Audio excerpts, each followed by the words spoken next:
একটু খেয়াল করে শুনেন। নবীজি সাল্লাল্লাহু আলাইহি ওয়াসাল্লাম শিশুদের 5টি অভ্যাসকে বড্ড ভালোবাসতেন।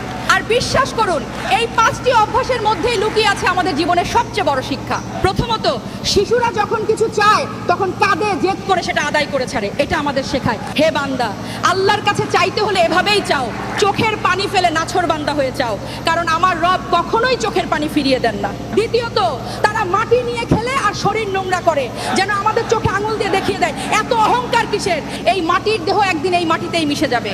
তৃতীয়ত, তারা ঝগড়া করে ঠিকই, কিন্তু পরক্ষণেই সব ভুলে আবার গলাগলি করে। এটাই তো আসল ঈমান, দিলে কোনো হিংসা বা ঘৃণা জমিয়ে না রাখা। চতুর্থ, তারা নিজেরা খায়, অন্যকেও খাওয়ায়, তাদের মনে সম্পদ জমানোর কোনো লোভ নেই। ইস, আমরাও যদি বুঝতাম বিলিয়ে দিলেই রিজিক বাড়ে, কমে না। আর শেষটি হলো, তারা অনেক কষ্ট করে মাটির ঘর বানায়, আবার নিজেই ভেঙে ফেলে, যেন আমাদের মনে করিয়ে দেয় এই দুনিয়া নশ্বর সাজানো সব সংসার একদিন ভেঙে যাবে।